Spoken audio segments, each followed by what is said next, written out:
இப்போ women's reservation அதை எதுக்கு தேவையில்லாமல் அது வரைக்கும் தள்ளி போட்டாங்கன்னு தெரில. அடுத்த சென்சஸ் முடிஞ்ச பிறகு அடுத்த பார்லிமெண்ட் வரும்பொழுது நாங்கள் அமுல்படுத்துவோம் அப்படின்னு சொல்கிறதுக்கான எந்த காரணமும் இல்லை. நம்மள சரிபாதியினர் பெண்கள். நம்ம வந்து குடியரசாகி 70 வருஷம் ஆகிட்டோன்னு பெருமையாக சொல்லிக்கிறோம். உலகத்திலேயே மிகப்பெரிய குடியரசுன்னு சொல்லிட்டு இருக்கோம். ஆனால் பெண்களுக்கு நம்மளை சரிபாதி இருக்கிற பெண்கள் உறுப்பினர்கள் சரிபாதி அளவு அதில் 1/3 கூட இல்லாமல் இருக்காங்க. அதை ஒரு சட்டம் போட்டு கொண்டு வர்றதுக்கு எதுக்கு நமக்கு இவ்வளவு தயக்கம்? சட்டம் போட்டு கொண்டு வரணும், அதை இம்ப்ளிமெண்ட் பண்ணுறதுக்கு அவ்வளோ தயக்கம்.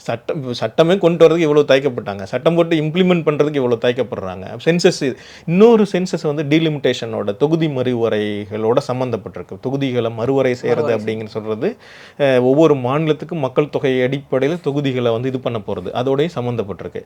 இது எதையுமே அவங்க கிளியர் கட்டாக சொல்ல. இது வரைக்கும் வந்து இப்போ நம்ம ஒரு நவீன கால அரசாங்கம்னு எடுத்துக்கோங்களேன். இப்போ 1871 காலனி அரசாங்கம் இந்தியா முழுக்க சென்சஸை நடத்தின பிறகு ஒவ்வொரு 10 ஆண்டும் நடத்திக்கிட்டு தான் வந்திருக்காங்க. குடியரசு அமைந்த பிறகும் ஒவ்வொரு 10 ஆண்டும் நடத்திக்கிட்டு தான் வந்திருக்காங்க.